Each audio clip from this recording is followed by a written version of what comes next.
स्वागत है आप सभी का रॉयल इंस्टीट्यूट के डिजिटल प्लेटफॉर्म पर। सभी बच्चे फटाफट से आ जाएं और जिन बच्चों के पास भी क्लास का नोटिफिकेशन पहुंचा हो वो सभी फटाफट से लाइव आएंगे और लाइव आकर के पढ़ेंगे। आज हमारा साल 2023 का अंतिम दिन है, तो इस अंतिम दिन मतलब 2023 में कुछ अच्छा खासा पढ़ ले जाएं, जो 24 हमारा क्या हो जाए, अच्छा हो जाए। इड़ाना से सुभाष स्वागत है आपका। निशा मीना बूंदी से गुड आफ्टरनून। एस कोमावत, पूजा श्योर नमस्कार, प्रिंसी मीना नमस्ते, जयस माली नमस्ते नमस्ते, अनामिका आज मैं पहली बार पहले आई हूं, बहुत अच्छी बात है। अच्छा लेट आता है नोटिफिकेशन, कोई बात नहीं बेटा, के पास नोटिफिकेशन आता रहेगा और सभी लोग लाइव आ जाइएगा फटाफट से। और सेशन को शुरुआत करते हैं। जो अपना सिंचाई वाला पार्ट चल रहा था, आज उस पार्ट को अपने 2 पार्ट्स में पढ़ेंगे और बेहतरीन तरीके से हम सिंचाई वाले चैप्टर को कंप्लीट कर लेंगे। अगर अपन बात करें कि सिंचाई हमारे एग्जाम पॉइंट ऑफ व्यू से कितना इंपॉर्टेंट है, तो जब भी कभी पेपर की बात करते हैं, तो जब पेपर में क्वेश्चन आते हैं तो नंबर आप, एक तो सिंचाई विधियों से क्वेश्चन रहते हैं, दूसरा जल निकास से क्वेश्चन रहते हैं, फिर कहीं ना कहीं सिंचाई मांग हो गया, जल मांग हो गया, इनसे आधारित क्वेश्चन पेपर में रहते हैं। और कोई भी एग्जाम उठा के देख लो आप, एग्रीकल्चर का ए से लेकर जेड तक के एग्जाम आप उठा के देख लो, इरिगेशन चैप्टर मस्ट है उसके लिए, बहुत इंपॉर्टेंट है, वहां से क्वेश्चन देखने को मिलेंगे ही मिलेंगे। बात करते हैं इरिगेशन से, ड्रेनेज से, इरिगेशन सिस्टम से बहुत सारे क्वेश्चन आते हैं, या सोर्स ऑफ इरिगेशन से आते हैं कि सिंचाई के साधन क्या है हमारे इंडिया में, प्रिमिटिव मतलब जो परंपरागत साधन थे वो कौन से थे, जो ट्रेडिशनल थे, आज हम मॉडर्न युग में आ चुके हैं तो आधुनिक साधन हमारे पास कौन से। तो इन सब पर हम लोग चर्चा धीरे धीरे से करते चले आ रहे हैं। एक क्लास हमने पढ़ ली है, अब आगे आने वाले क्लासेस में हम उस पर चर्चा करेंगे।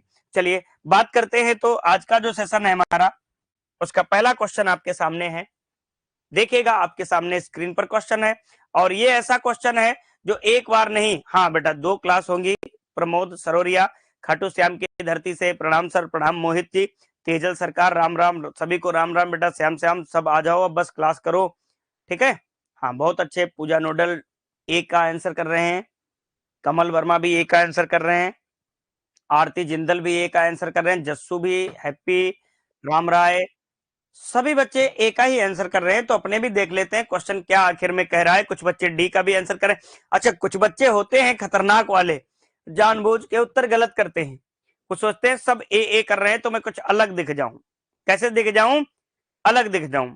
अच्छा आप सभी लोग एक बार जरूर मुझे बताएंगे, क्या आपको परीक्षा की टेंशन सता रही है?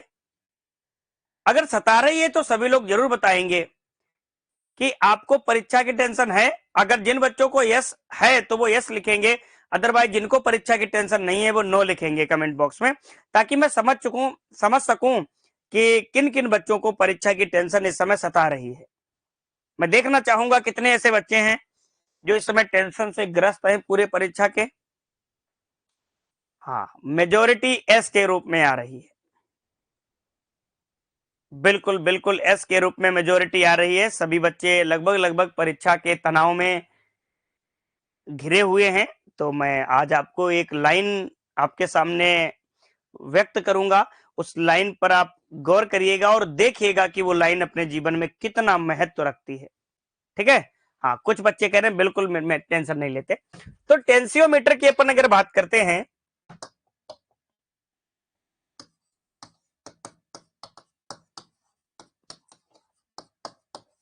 तो टेंसियोमीटर को हम दूसरा नाम भी कहते हैं ईरोमीटर। क्या कहते हैं? ईरोमीटर कहते हैं। चाहे हम बात करते हैं टेंसियोमीटर, चाहे बात करते हैं ईरोमीटर, दोनों एक होते हैं। इन दोनों से क्या मापा जाता है? फटाफट से कमेंट सेक्शन में बताएंगे कि इन दोनों से क्या मापा जाता है। टेंसियोमीटर या ईरोमीटर दोनों एक ही नाम है, इससे हम क्या व्यक्त करते हैं, ठीक है।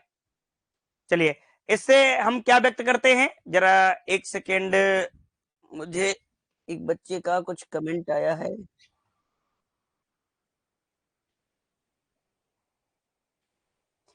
बबलू राठौर, बड़े अच्छे संस्कार हैं तेरे बेटा, ठीक है। मृदा नमी मापने के लिए बहुत अच्छी बात है, बिल्कुल सही जवाब है आपका। फटाफट से, ये कमेंट न्यू कमेंट नहीं दिख रहे हैं, तो अब हम देखते हैं कि टेंसियोमीटर या यूरोमीटर से हम मृदा नमी मापते हैं। डायरेक्ट मृदा का सरफेस टेंशन वगैरह माप के हम मृदा तनाव व मृदा नमी को व्यक्त करते हैं इससे। तो सबसे पहले अगर हम बात करते हैं तो इससे मापते हैं सरफेस टेंशन, मृदा तनाव, जिसको अंग्रेजी में बोलते हैं सरफेस टेंशन। ठीक है, और इससे क्या मापा जाता है, मृदा नमी को भी मापते हैं इससे। तो मृदा तनाव रिलेटेड है मृदा नमी से, तो मृदा नमी भी इसी से ज्ञात की जाती है। सॉइल मॉइस्चर की बात करते हैं। ठीक है, सॉइल मॉइस्चर भी इससे मापते हैं। क्या होता है XC2 विधि, बेटा ये मैन्योर की बात कर रहा है। XC2 की बात होती है ऐसे पौधे जो कहीं उगे कहीं और हैं, उनको ले जाके कहीं दूसरी जगह क्या कर दो, भूमि में दबा दो, जिससे क्या हो, उससे नाइट्रोजन वगैरह मिलती रहे, उसको हम XC2 बोलते हैं परिस्थानी। ठीक है, ये टेंसियोमीटर या यूरोमीटर कुछ इस प्रकार का इंस्ट्रूमेंट होता है, ट्यूब लाइक स्ट्रक्चर होता है ये मिट्टी में टेंसियोमीटर के ऊपर अगर बात करते हैं तो 0 से 15 सेंटीमीटर की गहराई तक लगाते हैं मिट्टी में, इसको लगाते हैं मृदा में। कितने सेंटीमीटर तक, 0 से लेकर के, हाँ क्ले मृदा में उपयोग नहीं करते हैं, बिल्कुल बताते हैं कि 0 से लेकर के 15 सेंटीमीटर की गहराई तक इसका हम प्रयोग करते हैं। और ये जो टेंसियोमीटर है अच्छा कार्य करता है 0.85 बार पर। जो वायुमंडल का दबाव होगा 0.85 बार का जब दबाव पड़ेगा तो ये टेंसियोमीटर या यूरोमीटर जो होता है ये बहुत, हाँ पिक्नोमीटर से मृदा घनत्व ज्ञात करते हैं, बिल्कुल सही है। तो अब हम ज्ञात करते हैं सर बायोरेट क्या होता है। बेटा बायोरेट यूरिया से ही 2 कणों से मिलकर बना हुआ एक हानिकारक उत्पाद हो जाता है फसलों के लिए। जब यूरिया को हम 150 डिग्री सेल्सियस से ऊपर गर्म कर देते हैं तो उसके कण अलग अलग होकर बाद में एक पास में कण आ जाते हैं। ठीक है, उसको बोलते हैं बायोरेट। सर टेस्ट सीरीज इस ऐप पर ही स्टार्ट होगी क्या, 1 जनवरी से अलग से टेस्ट सीरीज ज्वाइन करनी होगी? बेटा ये इसके बारे में आप जानकारी संस्थान से ले सकते हो। ठीक है, कोई बात नहीं। चलिए, तो 0.85 बार पर ये कार्य करता है, 0 से 15 सेंटीमीटर की गहराई पर लगाते हैं। सबसे अच्छा ये कार्य करता है बलुई मृदा में। क्यों? बलुई मृदा पोली होती है, मतलब मुलायम होती है, नरम होती है, उसमें आसानी से इसको लगाया जा सकता है। इसको कौन सी मृदा में नहीं लगाया जा सकता है? तो इसको कौन सी मृदा में नहीं लगाया जा सकता? मृत्तिका में नहीं लगाया जा सकता है। किसमें नहीं लगाया जा सकता? मृत्तिका में नहीं लगाया जा सकता है। दिलकेश मीना क्या पूछा है बेटा? सर जी आपसे माफी चाहता हूं। कोई नहीं बेटा, कोई नहीं, चलता रहता है सब। चलिए आगे हम बात करते हैं कि बलुई मिट्टी की हम बात करते हैं, फिर बात करते हैं मृत्तिका की, फिर बात करते हैं सिल्टी मिट्टी की। तो बलुई मिट्टी आपने सबने देखा होगा कि उसमें जो पोर स्पेस होते हैं वो कम होते हैं, पर इन्फिल्ट्रेशन रेट ज्यादा होता है, माइक्रोपोर्स की संख्या ज्यादा होती है। तो बलुई मिट्टी जो होती है पोली होती है, मुलायम होती है। काली मिट्टी के अंदर, मृत्तिका के अंदर क्या होता है, फूलने सिकुड़ने की क्षमता होती है। जो क्ले होती है, हाँ काली में नहीं लगाया जाता, बिल्कुल सही बात है, इसको क्ले बोलते हैं। इसके अंदर मोंट मोर्लोनाइट क्ले मिनरल पाया जाता है, और उस मोंट मोर्लोनाइट क्ले मिनरल की वजह से, सर इसका आंसर तो 1 होगा ना? हाँ 1 होगा बेटा, बिल्कुल होगा। अभी मैंने आंसर नहीं बताया है इसका, परेशान मत हो। सर MCQ बैच का शेड्यूल चेंज कैसे किया? पहले वाले में पूरा कोर्स का रिवीजन की क्लासेस दे रखी थी, अब नहीं है। बेटा कहाँ शेड्यूल चेंज हुआ है, वही शेड्यूल चल रहा है। चलिए मिस्टी चौधरी सर मेरे कमेंट्स आ रहे हैं क्या? बिल्कुल आ रहे हैं। अब हम बात करते हैं कि मृत्तिका मिट्टी में मोंटमोर्लोनाइट पाया जाता है, जिससे मिट्टी में दरारें पड़ती हैं, फूलने सिकुड़ने की क्षमता होती है। अगर हम टेंसियोमीटर मृत्तिका में लगा देंगे तो फूलने सिकुड़ने की वजह से हो सकता है टेंसियोमीटर डैमेज हो जाए, क्रैश हो जाए, इसलिए इसमें नहीं लगाते। तो हम किस में लगाते हैं? बलुई मिट्टी में लगाते हैं। विशेष नमी ज्ञात करने के लिए जो टेंसियोमीटर यंत्र होता है वो हम उसमें लगाते हैं। किसमें? बलुई मिट्टी में। 90% जल एक बार के अंतर्गत रेतीली क्रैकिंग की समस्या। सर टेस्ट नहीं है क्या आज का संडे का? बेटा अब ये सारी चीजें आप इंस्टीट्यूट पर दिए गए टोल फ्री नंबर है, आप वहां से क्लियर करते रहिएगा, आप कॉन्सेप्ट पर आइएगा। हाँ चलिए, हाँ शुरू होगी बेटा प्रियंका जी, कल से शुरू होगी। निम्न में से कौन सा भूमिगत सिंचाई का स्रोत नहीं है? अब हम बात करते हैं सिंचाई के स्रोत पर।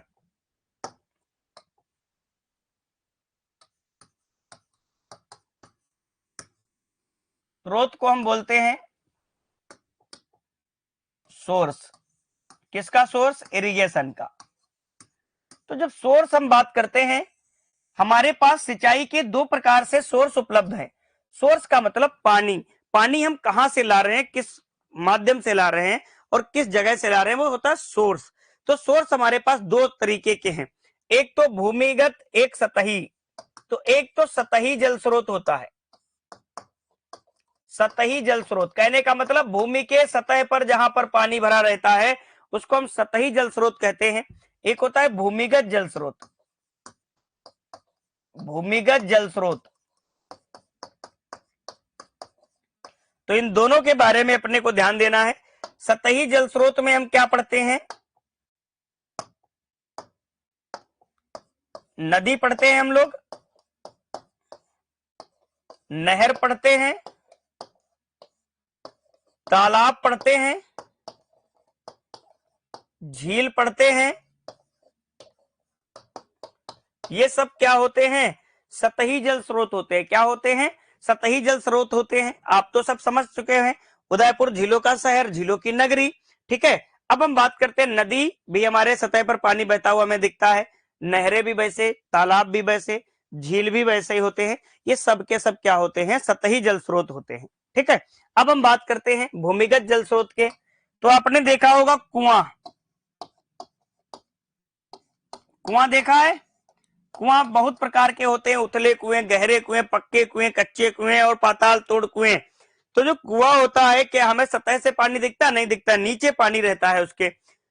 दूसरी बात, बावड़ी आप सब लोग जानते होंगे। बावड़ी, बावड़ी और कुएं में बेसिकली अंतर क्या होता है?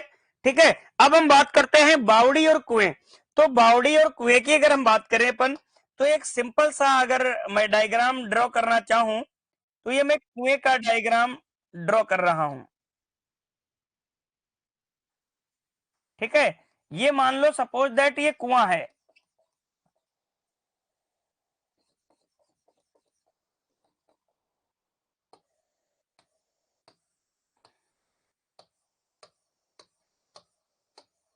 ये एक कुआं है। ठीक है, इस कुएं में क्या होता है? सीधा वो रहता है कि हमें लगता है कि ये दीवारें जो होती है बिल्कुल चिकनी सी होती हैं, गोल होता है कुआं। और बावड़ी क्या होता है? बावड़ी में क्या अंतर है? ठीक है, वायु रेट की मात्रा पढ़ी छिड़काव में बेटा 0.25 से ज्यादा नहीं होना चाहिए। सर हैंडपंप कैसा होता है? बिल्कुल बताएंगे बेटा हैंडपंप कैसा होता है। ठीक है, अब बात करते हैं बावड़ी। तो बावड़ी एक चौकोर टाइप की बनी होती है और इसमें सीढ़ियां लगी होती हैं। सीढ़ियां लगी होती हैं इस प्रकार से। तो बावड़ी और कुएं में बस इतना अंतर होता है कि कुआं गोल होता है। शस्य फसल में सिंचाई की विधि कौन सी उपयुक्त है? सर बेटा शस्य फसल में सिंचाई की विधियां तो अलग अलग हैं। धान में अलग है, गेहूं में अलग है, ये सारी शस्य फसलें हैं। ठीक है, हाँ, सीढ़ीदार कुआं कह सकते हैं हम उनको, बावड़ी कहते थे। अब बात करते हैं तीसरे नंबर पे नलकूप। नलकूप क्या होते हैं? हाँ, सतही जल स्रोत प्राकृतिक। ऐसा कुछ भी नहीं है बेटा। नलकूप, नलकूप क्या होते हैं? एक भूमिगत जल स्रोत होते हैं। अब हैंडपंप की आप बात कर रहे थे, तो नलकूप को ट्यूबवेल बोलते हैं, और हैंडपंप जो बोलते हैं हम लोग घरों में जो नल लगाते हैं, इस प्रकार से नल होता है। जब घरों में हम कोई नल यूज करते हैं तो इस प्रकार से उसमें पानी निकलने का साधन होता है, और यहाँ पर इस प्रकार से एक हत्था लगा होता है इस प्रकार से, और इस हत्थे को लोग चलाते हैं, उससे पानी निकलता है। इस प्रकार से हैंडपंप बना होता है। ये जमीन का हिस्सा होता है, ये पाइप होती है, इस प्रकार से लगा रहता है, और ये हत्था लगा रहता है। इस प्रकार से व्यक्ति इसको चलाता है तो यहां से पानी निकलता है, इस प्रकार से ये पानी निकलता है। ये हो गया हैंडपंप। ठीक है, तो यहाँ पर हैंडपंप भी नीचे से पानी खींचा जाता है। जब घरों में नल लगाया जाता है, नीचे से पानी खींचा जाता है कि नहीं खींचा जाता? हाँ। अब हम बात करते हैं नलकूप भी पानी नीचे से ही, ट्यूबवेल वगैरह जो होते हैं, ट्यूबवेल में भी पानी नीचे से ऊपर की ओर खींचा जाता है। उसके बाद अपने अगर बात करते हैं तो कुएं भी क्या होते हैं? भूमिगत स्रोत होते हैं, हमने लिखा दिया। तो हमारा आंसर क्या आ गया? तालाब जो है हमारे सतही जल स्रोत के उदाहरण है, जबकि हमारा क्वेश्चन क्या पूछा गया? भूमिगत जल स्रोत के बारे में पूछा गया। क्या पूछा गया? भूमिगत जल स्रोत के बारे में पूछा गया। सभी का उत्तर सही है? बिल्कुल सही है। चलिए आगे अपने बात करते हैं अगले क्वेश्चन पे। ये आ गया अगला क्वेश्चन, बड़ा अच्छा क्वेश्चन है, इस पर बहुत अच्छे से अपनी चर्चा करनी है। और याद रखना कि हमेशा परीक्षा खोपड़ी पे आने वाली है तो लोगों को डर सताएगा, टेंशन आएगी, कभी टेंशन लेने की बात नहीं है। आप रिदम से पढ़ाई करो, अच्छे से पढ़ाई करो, डेफिनेटली आपका सिलेक्शन होगा। मैं आपको रामायण से एक सीख बताता हूं, आपने सबने रामायण देखी होगी। तो जब लक्ष्मण और मेघनाथ का जब युद्ध होता है, ठीक है, लक्ष्मण और मेघनाथ का जो युद्ध होता है, तो मेघनाथ निडर होकर जब युद्ध करने आता है तो 2 बार वो लक्ष्मण को हरा के जाता है। एक बार नाग फांस से बांध कर जाता है, दूसरी बार वो शक्ति मार के जाता है जिससे उनको मूर्छित कर देता है। तीसरी बार जब वो युद्ध करने के लिए आता है तो युद्ध से पहले डर जाता है, और डर जाता है तो जाके रावण से बोलता है कि आपने किससे पंगा ले लिया, वो तो स्वयं नारायण के अवतार है। तो जब वो डर गया, उसके बाद युद्ध में गया तो वो हार गया। तो वो जो लाइन, जो पंक्ति जो चलती है हमारे बीच कि मन के हारे हार है, मन के जीते जीत, तो वो सही बात है कि अगर मन से हार गए तो वो हारे जाओगे। हाँ, पूरा हो गया बेटा। अनामिका करसावा 22 जनवरी को उसका इनॉग्रेशन भी है। चलिए अपन बात करते हैं अगले पॉइंट पर कि अगला पॉइंट हमारा क्वेश्चन क्या कह रहा है। असमतल सतह पर सिंचाई की भूमि। असमतल की बात करते हैं सर, कभी तो लगता है सब कुछ आ रहा है, कुछ लगता नहीं आ रहा, बेटा सब आएगा आपको। असमतल सतह की बात करते हैं तो इसको हम बोलते हैं उबड़ खाबड़, जिसको अंडुलेटिंग एरिया बोलेंगे, अंडुलेटिंग टोपोग्राफी।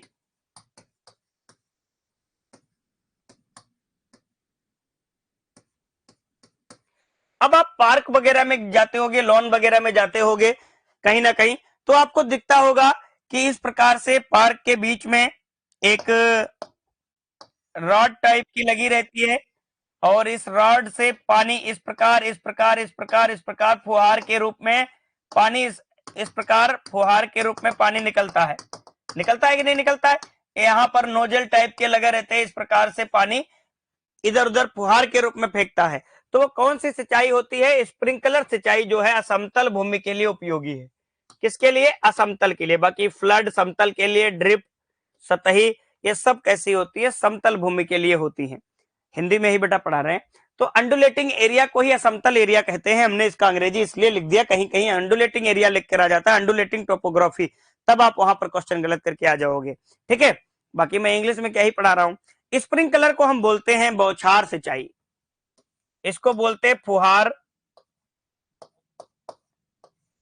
फुहार बोलते हैं।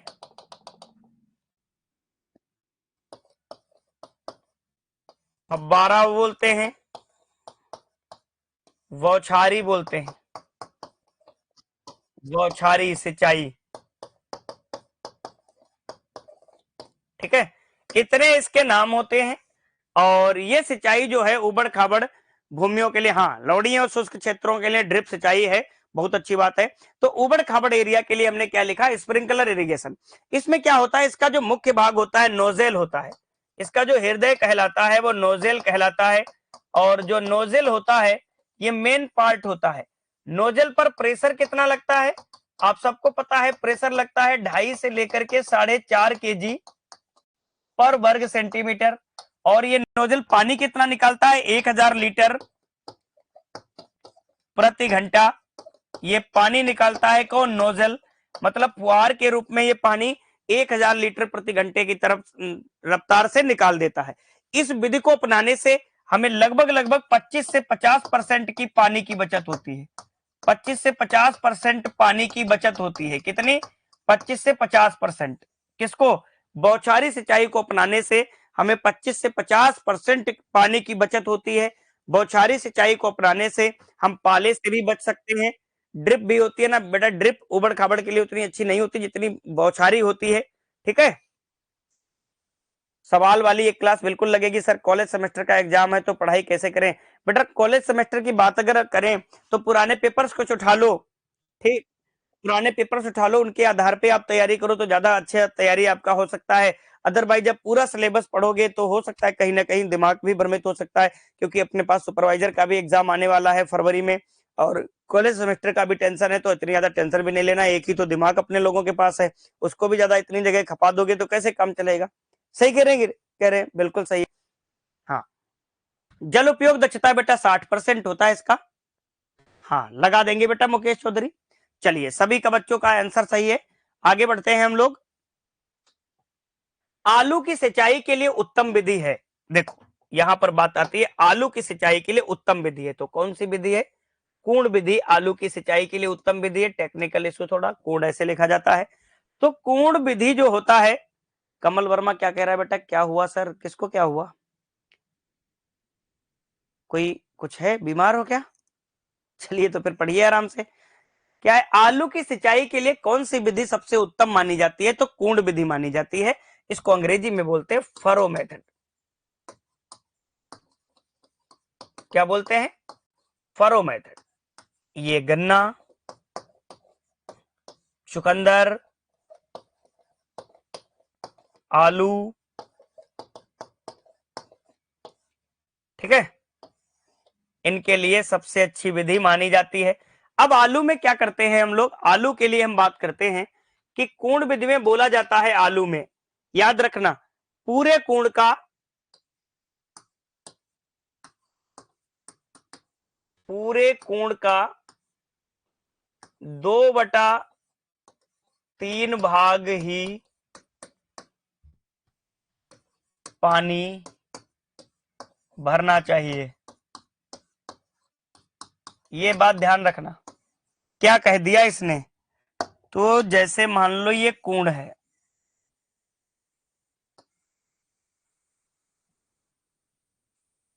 ये ऊंचा कूर्ण बन गया।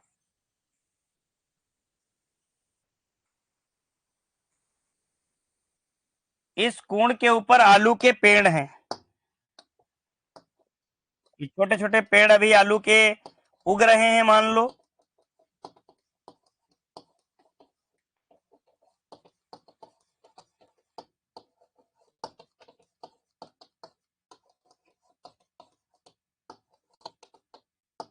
ये घास फूस वगैरह भी लगी हुई है यहीं पर आसपास, ठीक है। ये आलू के कुछ पेड़ हैं जो कूर्ण पर लगे हुए हैं। अब कूर्ण को कैसे हम डिफाइन कर पाएंगे? ये हमारा इस साइड का जो एरिया है वो धरातल है, जमीनी एरिया है। कैसा है? जमीनी एरिया है। ये जो दूर तक एरिया है ये जमीनी एरिया है। इस प्रकार से ये मिट्टी का भाग है और इसके ऊपर एक कोण बना हुआ है, ये ब्लू कलर वाला, ये क्या है? कोण बना हुआ है। तो अब अगर अपन बात करें कि ये जो पूरा कोण है, मान लो इसकी ऊंचाई की हम बात करते हैं 3 सेंटीमीटर है, तो 2 सेंटीमीटर भी हम प्रयोग करते हैं, ठीक है। 2 सेंटीमीटर ही हम प्रयोग करते हैं, 1 सेंटीमीटर ऊपर छोड़ देते हैं। मतलब कोण का, जैसे ये मान लो पूरा ऊंचा कोण है, ठीक है, तो इतना पानी हम भरेंगे, बाकी इतना छोड़ देंगे ऊपर कूण। क्यों? अगर पूरा भर देंगे तो हो सकता है कूण के अंदर आलू जो सड़ जाए, तो इसलिए कूण का 2/3 ही भाग भरते हैं, एक भाग छोड़ देते हैं। तो यहां पर उत्तर इसका क्या हो गया? कूण विधि हो गया। क्या हो गया? कूण विधि हो गया। आगे बढ़ते हैं हम अगले क्वेश्चन पे, अगले पॉइंट पर बढ़ते हैं कि अगला क्वेश्चन हमारा क्या कह रहा है। बूंद बूंद सिंचाई विधि से अपनाने से जल की बचत की जा सकती है। जो बूंद बूंद की हम बात करते हैं, तो बूंद बूंद सिंचाई विधि के अन्य नाम क्या है? तो टपक सिंचाई, टपक सिंचाई, इसी को ड्रिप बोलते हैं, इसी को ट्रिकल बोलते हैं, इसी को टपका बोलते हैं, टपका सिंचाई विधि।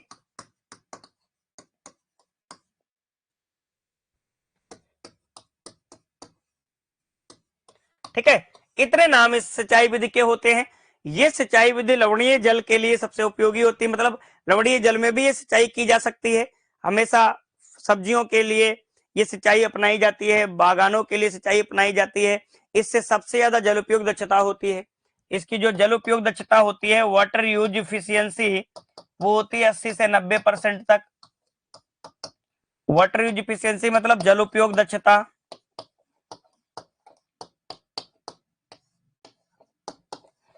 जल उपयोग दक्षता दो प्रकार की होती है, इसको मापते हैं केजी पर एमएम, किलोग्राम,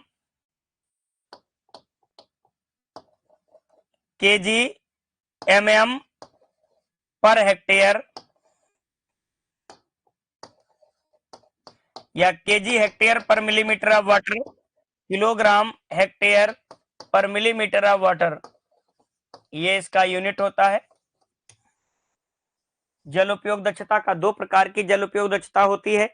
हाँ बिल्कुल सही है, इसको सिमचा ब्लास ने खोजा था। इसका जो जल की बचत होती है 50 से 70% होती है। कितनी होती है? 50 से 70% जो हम इसमें पानी की सेविंग देखते हैं। हाँ 1 और 2 दोबारा बता दो, क्या दिक्कत है 1 और 2 में? हाँ बिल्कुल सही है, 50 से 70% तक जल की बचत होती है, 80-90% तक क्या होता है इसका? इरिगेशन एफिशिएंसी होती है। इरिगेशन एफिशिएंसी जो जल उपयोग दक्षता होती है, इसका फॉर्मूला होता है केजी हेक्टेयर पर मिलीमीटर ऑफ वाटर। उसके बाद अपन अगर बात करते हैं तो इस विधि के बहुत सारे फायदे हैं। इसमें जल बचत होती है, ये सिंचाई विधि वहीं अपनाई जाती है जहां पर जल की कमी होती है। ठीक है, चलिए आगे हम बात करेंगे। अगला पॉइंट, फसल के जड़ क्षेत्र में सीधे सिंचाई देने की सबसे उपयुक्त कौन सी है विधि? टपक सिंचाई विधि, सतही विधि, थाला विधि, फव्वारा विधि। तो सीधा जड़ क्षेत्र में पानी देने की सबसे सही विधि कौन सी है? बिल्कुल सही आपका जवाब है कि सबसे सही विधि है टपक सिंचाई विधि। ये बिल्कुल पौधे के जड़ क्षेत्र में पानी इससे टपकता है।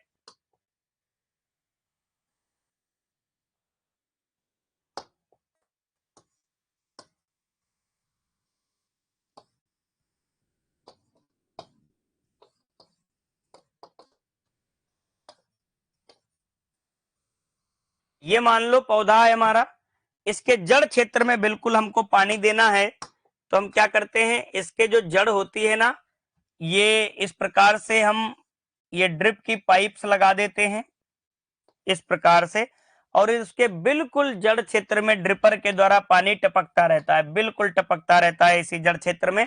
और इसलिए इसकी इरिगेशन एफिशिएंसी ज्यादा होती है, क्योंकि पानी का ज्यादा बहाव नहीं हो पाता है, पानी डायरेक्ट जड़ में जाता है और जड़ के द्वारा पानी उपयोग कर लिया जाता है, जिससे पौधे की जो वाटर यूज एफिशिएंसी होती है वो बढ़ जाती है और पानी की बचत होती है, पौधे के पास नमी बनाए रखती है। बिल्कुल जब जड़ क्षेत्र में पानी जाएगा तो नमी बनी रहेगी। ठीक है, हाँ फल वृक्षों में किया जाता है। सर 5 नंबर क्वेश्चन सही पढ़ा दो, गलत हो गया। कौन सा गलत हो गया? 5 नंबर क्वेश्चन कौन सा गलत हो गया बेटा? बूंद बूंद सिंचाई विधि अपनाने से जल की बचत 50 से 70% ही होती है बेटा। ठीक है, आगे हम देखते हैं टपक सिंचाई विधि इसको बोलते हैं। अगले क्वेश्चन पे की ओर हम लोग चलते हैं। अगला क्वेश्चन हमारा क्या कह रहा है? ड्रिप सिंचाई विधि का आविष्कार किसने किया? तो ड्रिप सिंचाई विधि के आविष्कार की अगर बात करते हैं तो सिमचा ब्लास ने किया। कहां किया था? इजराइल में, इजराइल में किया था। सिमचा ब्लास कौन थे? कृषि इंजीनियर थे।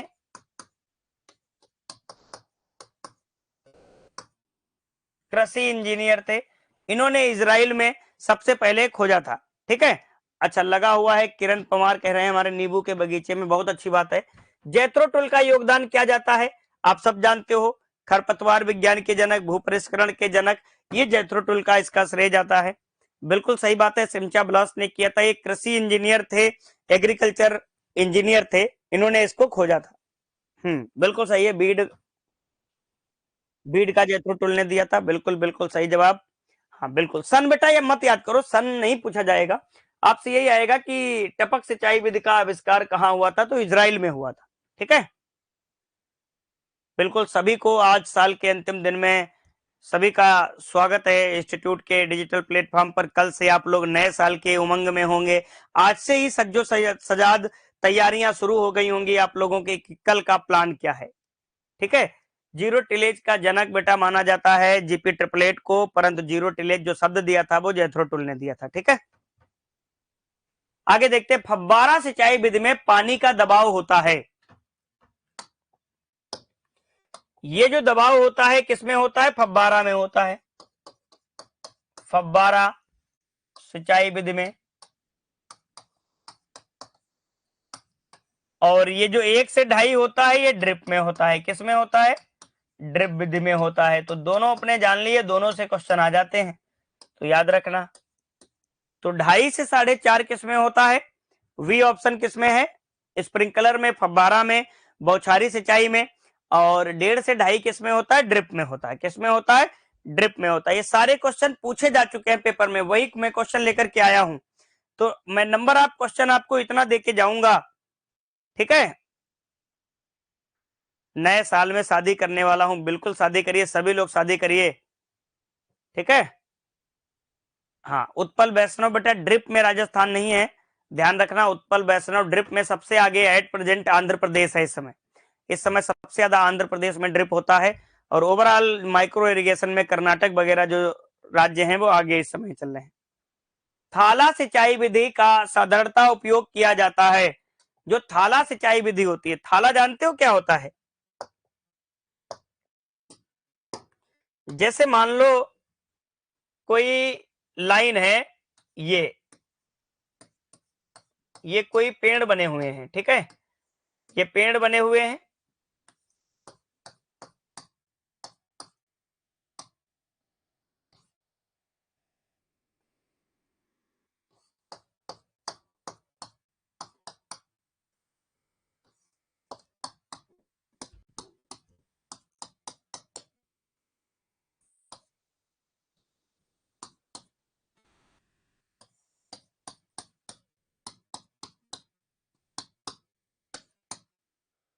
इस प्रकार से कुछ हमारे पेड़ बने हुए हैं। अब हम पेड़ में क्या करते हैं, पानी हमको देना है, तो हम क्या करते हैं, इसके जड़ क्षेत्र के चारों ओर क्या बना लेते हैं, थाला बना लेते हैं। क्या बनाते हैं? थाला बना लेते हैं। ये जो बनाते हैं हम लोग, थाला बना लेते हैं इस प्रकार से।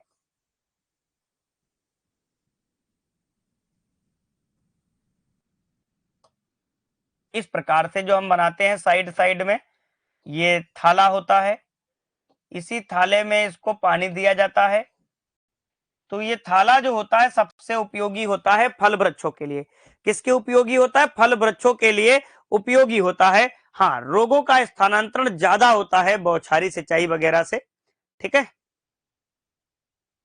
हाँ, चलिए आगे हम बात करते हैं, क्या ये धान्य फसलों में उगाया जाता थाला, क्या तिलहनी फसलों में, या फल के बागों में, या दलहनी फसलों में? तो सबसे ज्यादा अपनाया जाता है फल के बागों में। सभी बच्चों का सही आंसर है, सी आंसर बच्चे सभी कर रहे थे, सभी बच्चों का। हाँ, फव्वारा विधि में पाइप की लंबाई, बेटा क्या बात कर रहे हैं, पाइप की लंबाई? सर 8 नंबर क्वेश्चन समझ में नहीं आया क्या? नहीं इसमें समझ में आया, 8 नंबर क्वेश्चन में था ही क्या? जो फव्वारा सिंचाई विधि है उसमें जो नोजल लगा रहता है उसका प्रेशर कितना होता है, उसमें दबाव कितना होता है पानी का, ये ध्यान देना था। चलिए आगे बात करते हैं। थाला सिंचाई विधि बाग वाले पौधों में होता है, ठीक है। टाइफून विधि क्या है बेटा? ये टाइफून गन्ने में की जाती है, टाइफून ड्रिप बोलते हैं इसको, ठीक है। चलिए आगे हम बात करते हैं। अच्छा, इंग्लिश में बोलते हैं थाले को रिंग बेसिन बोलते हैं बेटा, रिंग बेसिन, ठीक है। हाँ, बुध बुध विधि है और थाला विधि भी है फल वृक्षों के लिए। मक्का में सिंचाई की क्रांतिक अवस्था कौन सी है? तो मक्का में सिंचाई की क्रांतिक अवस्था पूछा गया है। तो मक्का में सिंचाई की जो क्रांतिक अवस्था होती है, अभी हम आपको बताते हैं कि मक्का में सिंचाई की क्रांतिक अवस्था क्या होती है। जैसे फॉर एग्जाम्पल मैं बात करूं तो ये मक्के का मैं पेड़ बना लेता हूं,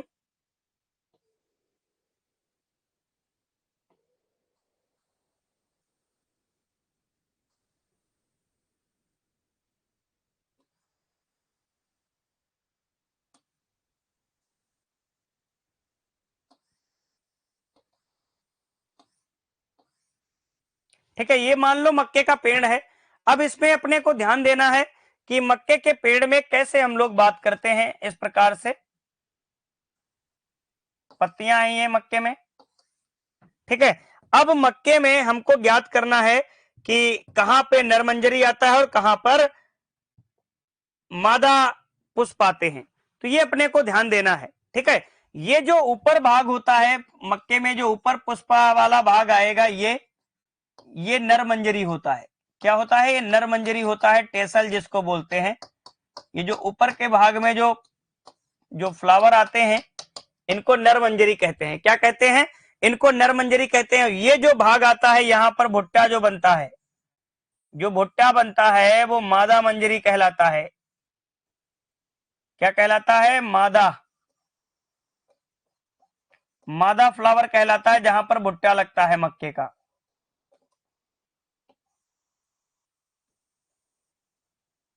ठीक है। ये कहलाता है मादा, और ऊपर जो भाग होता है उसको नर बोलते हैं। तो अपने यहां पर देखते हैं, ये होता है टेसल, ये कहलाता है टेसल, और ये कहलाता है सिल्क। तो इन दोनों में पहले कौन आता है? टेसल आता है फर्स्ट, सेकेंड आता है सिल्क। तो सिंचाई की सबसे इंपॉर्टेंट स्टेज कौन सी होती है? फर्स्ट होती है टेसल बनते समय। कौन सी होती है? टेसल बनते समय। ठीक है, एक बात हम जो समझ चुके कि टेसल और सिल्क की जब हम बात करते हैं तो सिल्क जो होता है ये सिंचाई की अवस्था दोनों है, टेसलिंग और सिल्किंग दोनों सिंचाई की अवस्था है। तो मक्के की क्रांतिक अवस्था की अगर हम बात करें, मक्के की क्रांतिक अवस्था की बात करें तो टेसलिंग और सिल्किंग दोनों होता है। टेसलिंग और सिल्किंग दोनों स्टेज इरिगेशन की क्रांतिक अवस्था होती हैं। ठीक है, अब हम बात करते हैं कि मक्के में सिंचाई की क्रांतिक अवस्था क्या होगी? नरमंजरी बनते समय। क्या होगी? नरमंजरी आते समय जो मेन रूप से सिंचाई की अवस्था होती है यही होती है। ठीक है, हाँ सर, बॉर्डर विधि ही चेक बेसिन है या दोनों अलग हैं? बेटा देखिए, जो बेसिन होती हैं उनमें अलग अलग टाइप के आ जाते हैं। हाँ, डाटा की क्लास लगेगी। अच्छा, डी टेसलिंग के बारे में समझा दो। बिल्कुल समझा देंगे बेटा। जो टेसल होता है, इस टेसल को हटाना कहलाता है डी टेसलिंग। क्यों कहते हैं हम डी टेसलिंग? ये अपने को ध्यान देना है, क्यों करते हैं डी टेसलिंग। तो जो मान लो मक्के की हम मनचाही वैरायटी डेवलप करना चाहते हैं, तो ये जो नर भाग डेवलप हो गया इसको हम हटा देते हैं ताकि ये पॉलिनेशन ना कर पाए। जब पॉलिनेशन नहीं कर पाता है तो हम अपने तरीके से पॉलिनेशन कराते हैं और वैरायटी डेवलप कर लेते हैं। ठीक है, अच्छा गुरुजी एक जड़ और लगा दो, पौधा एकदम मस्त है, बहुत अच्छी बात है। चलिए आगे बढ़ते हैं हम लोग। पौधों की जलमांग की इकाई है, जो जलमांग होती है पौधों की, वाटर रिक्वायरमेंट होती है, WR होती है। ये तो आप समझ चुके हो, जलमांग बराबर फार्मूला क्या होता है? Irrigation requirement plus effective rainfall plus S. ये वाटर रिक्वायरमेंट का फार्मूला होता है। तो हम आपको पहले भी बता रखे हैं कि वाटर रिक्वायरमेंट का फार्मूला क्या होता है? WR बराबर IR plus ER plus S होता है। ठीक है, अब हम बात करते हैं, अगर इरिगेशन रिक्वायरमेंट का फार्मूला लिखना चाहे तो हम क्या लिखेंगे? इधर वाला जो प्लस है जो माइनस हो जाएगा, तो हम लिखेंगे WR minus ER plus S। तो इसको हम ब्रैकेट में लिख लेते हैं। तो ये हमारे पास दो फार्मूले निकल के आते हैं। तो जो वाटर रिक्वायरमेंट होती है पौधों की, या तो मिलीमीटर में होगी या सेंटीमीटर में होगी या फिर मीटर में लिख सकते हैं, हम उनको सभी को लिख सकते हैं। तो मिलीमीटर में भी लिखते हैं हम, सेंटीमीटर में भी लिखते हैं, मीटर में भी लिख सकते हैं। तो हमारा आंसर क्या हो जाएगा? उपरोक्त सभी हो जाएगा। उपरोक्त सभी के केस में हमारा उत्तर हो जाएगा। और हमने आपको पहली क्लास में बता दिया था कौन सी फसल का कितना होता है। ठीक है, चलिए आगे हम बात करते हैं अगले क्वेश्चन पे कि हमारा अगला क्वेश्चन क्या कह रहा है। फसल की जलमांग में निम्न में से कौन सा कारक सम्मिलित है? अगर मान लो किसी पौधे के जल के मांग है, किसी पौधों को जल की मांग है कि उसको पानी चाहिए चाहिए, तो उसमें कौन कौन से कारक होते हैं? सर जी पता नहीं क्यों, सवाल याद नहीं है होते, गाने तो याद हो जाते हैं। बेटा गाने में क्या होता है, आप अपना मन झोंक देते हो उसको याद करने में, इंटरेस्ट लेते हो उसको सुनने में। अच्छा, जो लोग बोलते हैं, जो मान लो मोटिवेशनल होते हैं या साइकोलॉजिस्ट होते हैं, वो ये बोलते हैं, जब उनसे बच्चा कहता है कि सर मुझे पढ़ाई नहीं याद होती है, कभी भी हम पढ़ते हैं तो मुझे याद नहीं होता है, तो वो जो मोटिवेशनल होते हैं, मोटिवेटर होते हैं, वो ये बोलते हैं बेटा आपको मूवी कैसे याद हो जाती है जब पढ़ाई नहीं याद होती है? तो उनको ये पता होना चाहिए। अच्छा, जीनिया और मेटाजीनिया में डिफरेंस बता देना प्लीज। बिल्कुल बता देंगे। मेटाजीनिया तो हॉर्टिकल्चर में आता है, जीनिया हमारे एग्रोनॉमी में आता है, मैं दोनों को बता दूंगा फिलहाल। ठीक है, तो उनको पता होना चाहिए कि कम से कम मूवी जब हम देखते हैं तो उसमें चलचित्र होते हैं, मतलब चलती भी चीजें हैं, दिखती भी चीजें हैं। क्या किताब में ऐसा कुछ होता है? नहीं होता ना। और दूसरी बात, इंटरेस्ट नहीं होता है पढ़ाई का किसी के भी। वो एक सफलता पाने की जिद होती है, परंतु इंटरेस्ट जो अगर बात करें रियलिटी देखा जाए तो पढ़ना कौन चाहता? कोई नहीं चाहता, परंतु पढ़ना है अपने को, क्योंकि हम नहीं पढ़ रहे हैं, हमारे पूर्वज बहुत पहले पढ़ के चले गए, तो उनका कर्ज अदा करना है कि हमको भी पढ़ना है। एक सभ्य मानव अगर बनना है तो अपने को भी क्या करना है? पढ़ना है। पढ़ना है कि नहीं पढ़ना है? बाकी ईमानदारी से बताना, किसी बच्चे का अगर कोई ये कहता हो कि मुझे पढ़ने में बहुत मजा आता है, किसी को मजा नहीं आता है पढ़ने में। सब कोई पढ़ते हैं और पढ़ने से ही अच्छा व्यक्ति बनता है। ठीक है, तो अब हम देखते हैं फसल की मांग पर कौन कौन से कारक आते हैं। क्या बाष्पोत्सर्जन फसल की मांग पर प्रभाव डालता है? बिल्कुल डालता है। अगर पौधों में बाष्पोत्सर्जन ज्यादा होता है। हाँ बिल्कुल बेटा, सबको आता है जोर। पढ़ाई एक ऐसा इवेंट ही होता है कि ऐसा आता है। सर जी पढ़ाई को भी झेलना हर किसी के बस की बात नहीं। बिल्कुल सही बात करें, पढ़ाई करना अच्छा लगता है। सर जी अर्चना जी कह रहे हैं पढ़ाई करते हुए मुझे अच्छा लगता है, मुझे तो आता है गुरु जी। बहुत अच्छी बात है, बहुत अच्छी बात है। चलिए बहुत अच्छी बात है, आप लोग एक्सेप्शन हो उन चीजों में। तो जब पौधे के वायवी भागों से पानी जो उड़ जाता है, ठीक है, तो पौधे में जब पानी उड़ेगा तो उसको नए पानी की चाहत होगी कि नहीं होगी? बिल्कुल होगी। तो इसका मतलब बाष्पोत्सर्जन क्या करेगा? एक जलमांग का फैक्टर बनेगा। बाष्पीकरण, जब मिट्टी की सतह से पानी बाष्प के रूप में उड़ेगा तो क्या पौधों को उसकी जरूरत नहीं पड़ेगी? मिट्टी में पानी कम पड़ेगा तो उसको पानी हमें और ज्यादा बढ़ाना पड़ेगा। ठीक है सर, आप ऑप्शन के आगे उसके इंग्लिश वर्ड भी लिखा कर ये। अच्छा बेटा, चलिए आगे बात करते हैं। बहुत अच्छी बात है, हमें तो बिल्कुल भी बहुत अच्छा लगता है, बहुत अच्छी बात है। उपापचयी क्रियाएं, जैसे उसके अंदर उपापचयी क्रियाएं जो पौधा अपने जीवन यापन के लिए करता है, ठीक है, उस क्रियाओं में जो जल उपयोग होता है क्या वो शामिल होता है? बिल्कुल शामिल होता है। तो ये सारे जो केसेस हैं, सारे फैक्टर हैं, जलमांग को प्रभावित करते हैं, जलमांग से करते हैं। ठीक है, चलिए आगे हम बात करते हैं। जलमांग का सूत्र बता दो बेटा। जलमांग का सूत्र तो हम बता दिए, वाटर रिक्वायरमेंट बराबर irrigation requirement plus effective rainfall plus S, मतलब सॉयल मॉइस्चर, सॉयल में नमी जो होती है, ये फार्मूला होता है। दुनिया का सबसे बड़ा झूठ पढ़ना आसान है, बिल्कुल सही बात, लक्की जी ने बिल्कुल सही बात कही है। ठीक है, चलिए आगे बात करते हैं। निम्न में कौन सा विनोच का सूत्र है? विनोच क्या होता है? बहते हुए पानी में जो पानी की मात्रा होती है उसको ज्ञात करने के लिए किया जाता है। ठीक है, रेखा चौधरी कह रही है सर मेरी सिस्टर को मजा आता है पढ़ने में, बहुत अच्छी बात है। चलिए हम बात करते हैं विनोच का प्रयोग हम कहां करते हैं? खुली, जब बहता हुआ पानी होता है उसको मापने के लिए। हाँ, सूरजमुखी का पौधा सिंचाई का इंडिकेट प्लांट है, बिल्कुल सही बात है, मैं बता चुका हूं आपको। चलिए आगे देखते हैं। जो बीनोच होता है आपने देखा होगा ट्यूबवेल वगैरह में, ट्यूबवेल वगैरह में ये इस प्रकार से पानी का हाउस होता है और इस प्रकार से, मैं उल्टा बना दिया, इस प्रकार से होता है। तो वी नॉच मतलब इसमें ऐसा नहीं दिखेगा वो, हाँ रोटावेटर दोनों टिलेज में काम आएगा बेटा।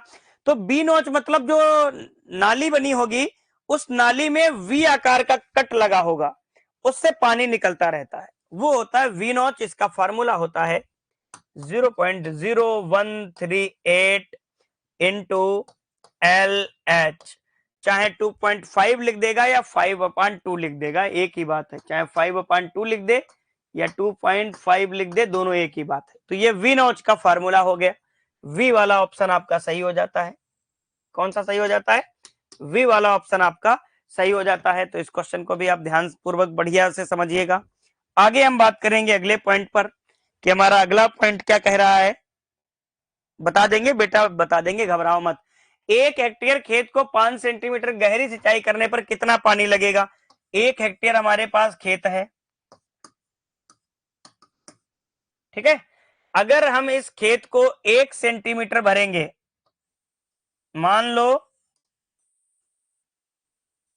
अगर इस पूरे खेत को हम 1 सेंटीमीटर पानी भरें तो कितना पानी लगेगा? 1,00,000 लीटर लगेगा।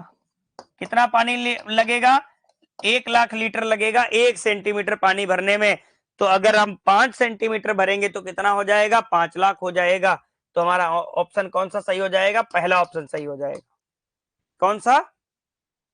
पहला सही हो जाएगा। ठीक है, अब हम बात करते हैं। सर तेरा क्वेश्चन को वापस बैंक करो। कौन सा तेरा क्वेश्चन था बेटा?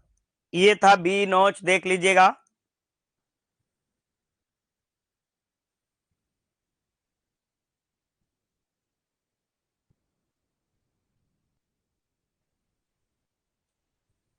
ठीक है, चलिए आगे देखते हैं। हम लोग क्या देख लिए इसमें? अब हम देखते हैं कि 1 हेक्टेयर में 1,00,000 लीटर 1 सेंटीमीटर पानी भरने में, हाँ हाँ ये अच्छा ये बोल रहे हो, हाँ यल नहीं होगा, ये होगा केवल,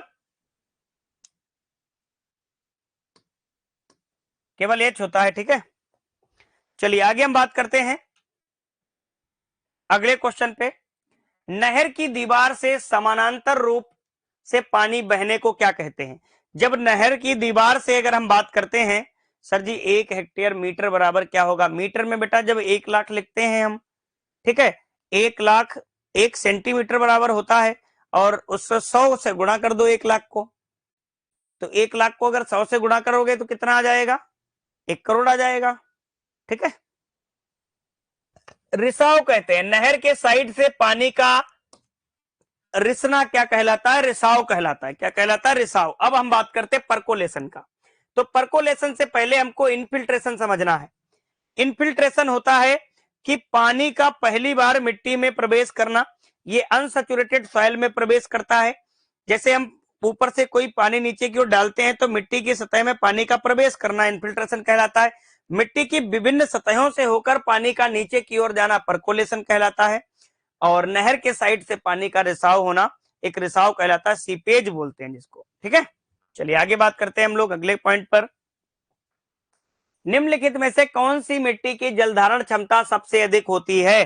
तो कौन सी मिट्टी ऐसी है जिसकी जल धारण क्षमता सबसे ज्यादा होती है? हाँ बेटा, भारत में सिंचाई अधोसतही विधि से करते हैं, 2-3 जगह करते हैं, मैं बता देता हूं। अधोसतही सिंचाई,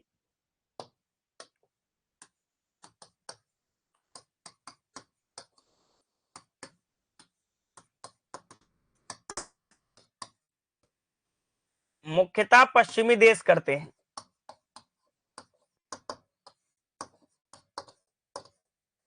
लंदन वगैरह पश्चिमी देश। परंतु भारत में कहां कहां ये होती है? केरल में खेती होती है नारियल के बागानों के लिए, जम्मू एंड कश्मीर एंड गुजरात ये सब्जी के लिए, ये सब्जी की खेती के लिए सिंचाई करते हैं, बाकी अदर कहीं सिंचाई नहीं होती है। तो हाँ, बिल्कुल सही बात है। कुछ बच्चे सी के केस में आंसर कर रहे हैं, कुछ बच्चे डी के केस में आंसर कर रहे हैं।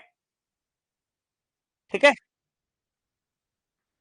कुछ बच्चे सी के केस में आंसर कर रहे हैं, कुछ बच्चे डी के केस में आंसर कर रहे हैं। देखते हैं कितने बच्चों का आंसर सही है, फटाफट से जवाब दीजिएगा। देखते हैं कितने बच्चों का उत्तर सही है। बहुत से बच्चे डी के आंसर कर रहे हैं कि निम्नलिखित में से कौन सी मिट्टी की जल धारण क्षमता सबसे ज्यादा होती है? अरे बेटा 2.5 लिखो या 5/2 लिखो, बात एक ही है। 5/2 को अगर डिवाइड करोगे तो 2.5 ही आएगा। इतना भी नहीं समझते हो? बिल्कुल गधे की तरह हो क्या?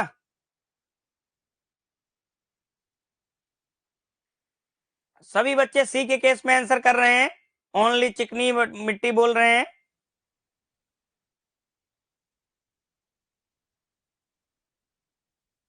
बिल्कुल सही जवाब है आप सभी का। चिकनी मृदा में सबसे ज्यादा जल धारण क्षमता होती है। किसमें होती है? चिकनी मृदा में सबसे ज्यादा जल धारण क्षमता होती है।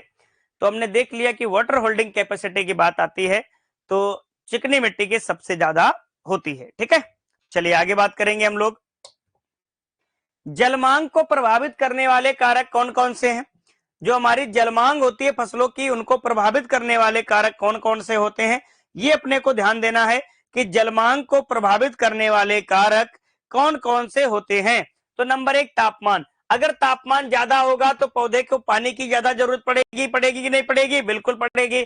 अगर जलवायु शुष्क है तो पौधों को पानी की आवश्यकता ज्यादा पड़ेगी, अगर जलवायु नम है तो पानी की आवश्यकता कम पड़ेगी। अगर फसल ज्यादा पानी चाहने वाली है तो जलमांग की ज्यादा आवश्यकता पड़ेगी, अगर फसल कम पानी चाहने वाली है तो जलमांग की आवश्यकता कम पड़ेगी। इसका मतलब है ये तीनों फैक्टर क्या करते हैं? जलमांग को प्रभावित करते हैं। तो हमारा लास्ट ऑप्शन मतलब उत्तर क्या हो गया? डी ऑप्शन हो गया। उपरोक्त सभी हो गया। मोस्टली मैं ऐसे क्वेश्चन क्यों लेकर के आते हूं जिनमें डी वाला ऑप्शन सही होता है? क्यों मैं लेकर आता हूं?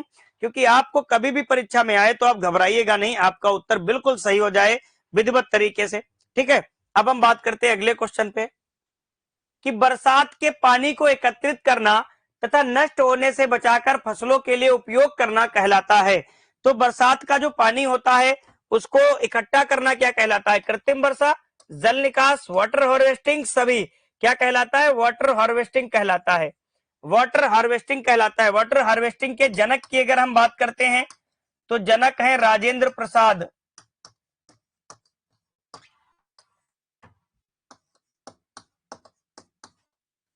और वाटर हार्वेस्टिंग शब्द किसने दिया? तो मयोर्स। किसने दिया? मयोर्स ने शब्द दिया था वाटर हार्वेस्टिंग का। अब अगर हम बात करते हैं कि वाटर हार्वेस्टिंग का मयोर्स ने जब शब्द दिया,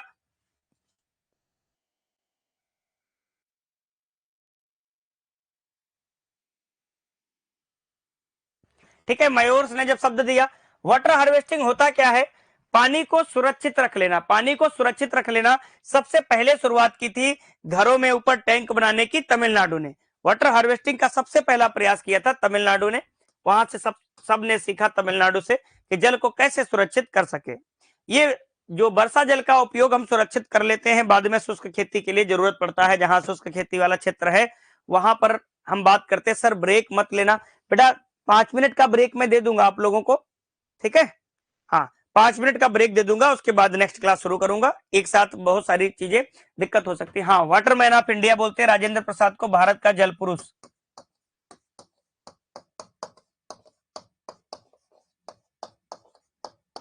लगातार 2 घंटे आपको समझना मुश्किल पड़ जाएगा, और क्लास को शेड्यूल करने में भी 3-4 मिनट का टाइम लग जाता है, तो बीच में 5 मिनट का आपको गैप दे दूंगा। ये है, ये फॉर्मूला है, देखिएगा क्या फॉर्मूला है? सिंचाई के समय जड़ क्षेत्र में उपलब्ध जल, सिंचाई के समय जड़ क्षेत्र में उपलब्ध जल बटे सिंचाई में उपयोग किया गया कुल जल। सिंचाई में उपयोग किया गया कुल जल की बात कर रहे हैं, तो इंटू 100, ये इंटू 100 है। अब इसका मैं फॉर्मूला सही लिख देता हूं।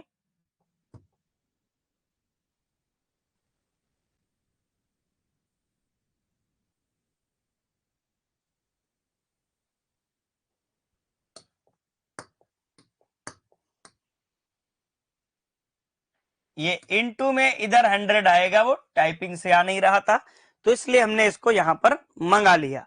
तो ये फॉर्मूला किसका होता है? सिंचाई उपयोग दक्षता का होता है, जल उपयोग दक्षता का नहीं होता है। अभी हम जल उपयोग दक्षता बताते हैं आपको।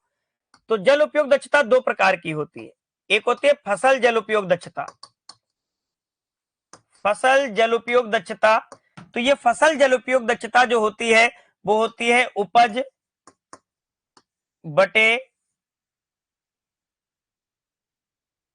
बटे बाष्पोत्सर्जन।